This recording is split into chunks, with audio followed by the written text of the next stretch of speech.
ಎಲ್ಲೋ friends, ಎಲ್ಲರಿಗೆ ನಮಸ್ಕಾರ. Kannada life ಸ್ಟೋರಿನಿಂದ ಪ್ರತಿಯೊಬ್ಬರಿಗೆ ತುಂಬ ಧನ್ಯವಾದಗಳು. ಈ ಸ್ಟೋರಿ ಏನು ಅಂತಂದರೆ, ನಿಮ್ಮ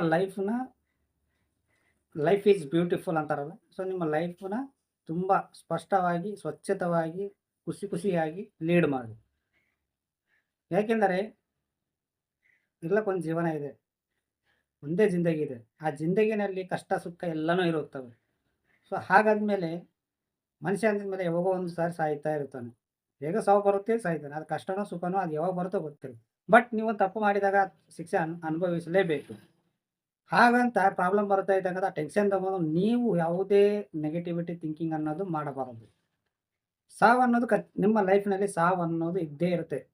ಹಾಗಂದಿದ ಮೇಲೆ ಯಾವಾಗ ನಿಮ್ಗೆ ಸಾವು ಬಂದಾಗ ಅದು ಎಲ್ಲಿದ್ರೂ ಕೂಡ ನೀವು ಯಾವ ಮೂಲೆ ಕುಂತರೂ ಕೂಡ ಅದು ಆಟೋಮೆಟಿಕ್ ಬರುತ್ತೆ. ಹಾಗಂದಿದ ಮೇಲೆ ನೀವು ಒಂದು ಪ್ರಾಬ್ಲಮ್ ಬಂದಿದೆ, ಆ ಸಮಸ್ಯೆ ಬಂದಿದೆ, ಆ ಸಮಸ್ಯೆಗೆ ಶಿಕ್ಷೆ ನೀವು ತಗೊಳ್ಳೇಬೇಕಾಗುತ್ತೆ. ಬಟ್ ನೀವು ಭಯ ಪಡ್ಲಿಕ್ಕೆ ಹೋಗ್ಬಾರ್ದು. ಯಾಕೆಂದ್ರೆ ನೀವು ಒಳ್ಳೇದು ಮಾಡಿದ್ರು ಸಹಿತಾನೆ, ಕೆಟ್ಟದ್ದು ಮಾಡಿದ್ರು ಸಹಿತಾನೆ. ಹಾಗಂದಿದ ಮೇಲೆ ಲೈಫ್‌ನ ಯಾಕೆ ನೀವು ಸೀರಿಯಸ್ ಆಗಿ ತಗೋಬೇಕು ಅಂತಂದ್ರೆ, ಎಲ್ಲಿ ಜಾಸ್ತಿ ಓವರ್ ಆಗಿ ನಿಮ್ಮ ಜೀವನ ಬಗ್ಗೆ ಕೂಡ ತುಂಬ ಸೀರಿಯಸ್ ಆಗಿ ತಗೋಬೇಡಿ. ಖುಷಿಯಾಗಿರಿ, ಎಂಜಾಯ್ ಮಾಡ್ರಿ. ಸೊ ಯಾಕೆಂದ್ರೆ ಕಷ್ಟಗಳು ಬರುತ್ತವೆ, ಸುಖ ಬರುತ್ತದೆ. ಪ್ರತಿಯೊಂದು ದಿನಾನು ಸಮಸ್ಯೆಗಳು ಬರುತ್ತವೆ. ಪ್ರತಿಯೊಂದು ವರ್ಷದಲ್ಲೂ ಕೂಡಂಗ ಯಾವುದೋ ಒಂದು ಪ್ರಾಬ್ಲಮ್ ಬಂದೇ ಬರ್ತವೆ. ಹಾಗಂದಿದ ಮೇಲೆ ಕಡಿತ ಕಾರಣ ಶಾಶ್ವತವೇ ಇಲ್ಲ. ಪ್ರಾಬ್ಲಮ್ ಇಲ್ಲದ ಮನುಷ್ಯನೇ ಇಲ್ಲ. ಕೆಲವೊಬ್ಬರಿಗೆ ದುಡ್ಡಿದ್ರೆ ಹೆಲ್ತ್ ಪ್ರಾಬ್ಲಮ್ ಇರುತ್ತೆ, ಕೆಲವರಿಗೆ ಹೆಲ್ತ್ ಪ್ರಾಬ್ಲಮ್ ಇದ್ರೆ ದುಡ್ಡು ಇರುವುದಿಲ್ಲ. ಇನ್ನು ಕೆಲವೊಬ್ಬರಿಗೆ ಮನೆ ಸಮಸ್ಯೆಗಳು ಇರುತ್ತವೆ. ಯಾವುದೋ ಒಂದು ವಿಚಾರಗಳು ಬೇರೆ ಇರುತ್ತವೆ. ಪ್ರತಿಯೊಬ್ಬರಿಗೆ ಒಂದೇ ಸಮಸ್ಯೆ ಇರುವುದಿಲ್ಲ. ನೀವು ನೋಡೋ ದೃಷ್ಟಿಯಲ್ಲೇ ಕಾಣುತ್ತೆ. ಬೇರೆಯವ್ರ ಜಿಂದಗಿ ನೋಡಿ ನಮ್ಮ ಜಿಂದಗಿ ಖರಾಬ್ ಇದೆ ಅಂತ ಅನ್ಕೋತೀರ. ಸೊ ಎಲ್ಲರ ಜಿಂದಗಿನೂ ಒಳಗೆ ಇರುತ್ತವೆ. ಸೊ ಇನ್ನೊಬ್ಬರ ಬಗ್ಗೆ ನೀವು ಥಿಂಕ್ ಮಾಡಬೇಡಿ. ಲೈಫ್ ನೀವು ಜೀವನ ಬಗ್ಗೆ ವಿಚಾರ ಮಾಡಿದಾಗ ಖುಷಿಯಾಗಿ ಲೀಡ್ ಮಾಡಬೇಕು. ಕಷ್ಟ ಸುಖ ನಿಮ್ಗೆ ಯಾವುದೋ ಒಂದು ಪ್ರಾಬ್ಲಮ್ ಬಂದಿದೆ. ಒಂದು ಕಷ್ಟ ಬಂದಾಗ ತಕ್ಷಣ ನೀವು ಅದ್ರ ಬಗ್ಗೆ ಓವರ್ ಆಲ್ ಥಿಂಕಿಂಗ್ ಮಾಡೋದ್ರಿಂದ ನಿಮ್ಗೆ ಯಾವುದೋ ಆನ್ಸರ್ ಬರೋದಿಲ್ಲ. ಆ ಮೈಂಡ್ ಯಾಕಂದ್ರೆ ನಿಮ್ಗೊಂದು ಕಷ್ಟ ಬಂದಿದೆ, ಇಲ್ಲ ಯಾವುದೋ ಒಂದು ಸಮಸ್ಯೆ ಬಂದಿದೆ. ಬಂದಿದ ಮೇಲೆ ಅದು ಪರಿಹಾರ ಕೊಡಕ್ಕೆ ಅದಕ್ಕೆ ನೀವು ವಿಚಾರ ಮಾಡ್ತಾ ಇದ್ರಿ, ಇದಕ್ಕೆ ಹೇಗೆ ಮಾಡಬೇಕು, ಹೇಗಿಲ್ಲ, ಈ ಸಮಸ್ಯೆಯನ್ನು ಹೇಗೆ ಪರಿಷ್ಕಾರ ಮಾಡಬೇಕು ಅಂತ ಓವರ್ ಆಗಿ ಥಿಂಕಿಂಗ್ ಮಾಡೋದರಿಂದ ನಿಮ್ಮ ಮೈಂಡ್‌ಗೆ ಪ್ರೆಷರ್ ಬೀಳುತ್ತೆ. ಅವಾಗ ನಿಮ್ಗೆ ಏನು ಕೊಡೋದಿಲ್ಲ. ಅವಾಗ ಭಯ ಆಗುತ್ತೆ. ಅವಾಗ ಇನ್ನೂ ಹೆಲ್ತ್ ಖರಾಬ್ ಆಗುತ್ತೆ. ಈ ಭಯದ್ರಲಿಂದ ಸ್ಟಾರ್ಟ್ ಆಗುತ್ತೆ. ಅದಕ್ಕೆ ನೀವು ಎಂಥ ದೊಡ್ಡ ಸಮಸ್ಯೆ ಬರಲಿ ಕೂಲಾಗಿ ಮೇಂಟೈನ್ ಮಾಡಿದ್ರೆ ಅದಕ್ಕೆ ತಕ್ಕಂತೆ ಆನ್ಸರ್ ಬರುತ್ತೆ. ಸ್ವಲ್ಪ ವೇಟ್ ಮಾಡಲೇಬೇಕು.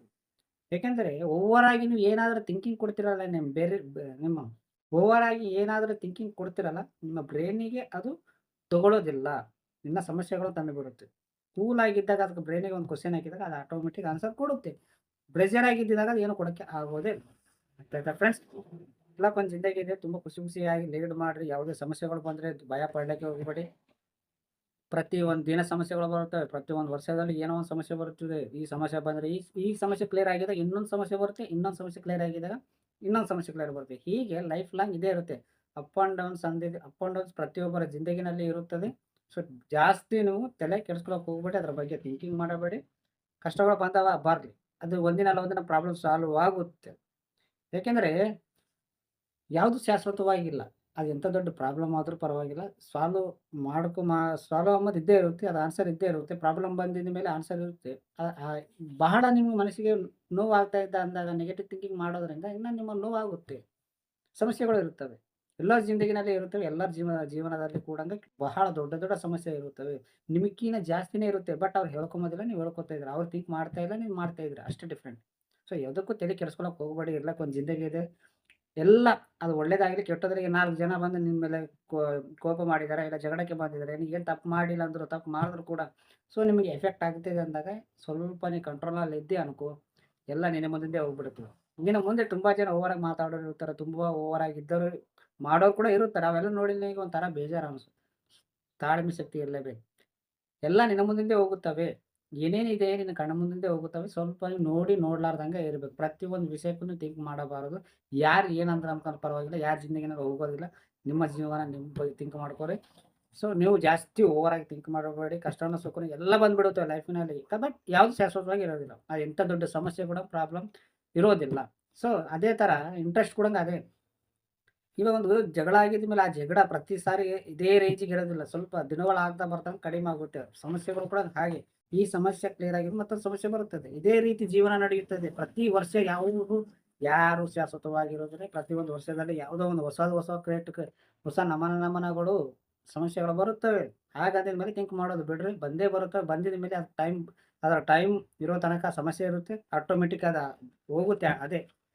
ಸೊ, ಹಂಗೆ ಟೈಮ್ ಇದ್ದಾಗ ನಮ್ಮ ಟೈಮ್ ಖರಾಬ್ ಇದ್ದಾಗ ಸಮಸ್ಯೆಗಳು ಬಂದರೂ ಕೂಡ ತಾಳ್ಮೆ ಶಕ್ತಿ ಇರಲೇಬೇಕು. ಕಳ್ಕೋಬಾರದು. ಅರ್ಥ ಆಯ್ತಾ ಫ್ರೆಂಡ್ಸ್? ಇಲ್ಲಪ್ಪ ಜಿಂದಗಿ ಇದೆ ನೀವು ಎಂಜಾಯ್ ಮಾಡಬೇಡಿ. ಜಾಸ್ತಿ ಕಷ್ಟವಾಗಿ ತಗೋಬೇಡಿ ನಿಮ್ಮ ಲೈಫ್‌ನ. ನಕ್ಕೋತೆ ಇರಿ. ಕಷ್ಟ ಬಂದದ ಪರವಾಗಿಲ್ಲ. ಕಷ್ಟ ಬಂದಾಗ ಕಷ್ಟನೇ ಮಾಡಿ, ಸುಖ ಬಂದಾಗ ಸುಖ ಮಾಡಿ. ಬಟ್ 24 ಗಂಟೆ ಕಷ್ಟ ಬಂದಿದೆ ಅಂತ ನೀವು ಥಿಂಕ್ ಮಾಡಬೇಡಿ. ಅರ್ಥ ಆಯ್ತಾ ಫ್ರೆಂಡ್ಸ್? ಸೊ, ಇಲ್ಲಿವರೆಗೂ ನೀವು ಪೂರ್ತಿ ಕೇಳಿದ ಪ್ರತಿಯೊಬ್ಬರಿಗೂ ತುಂಬಾ ಧನ್ಯವಾದಗಳು. Thank you so much.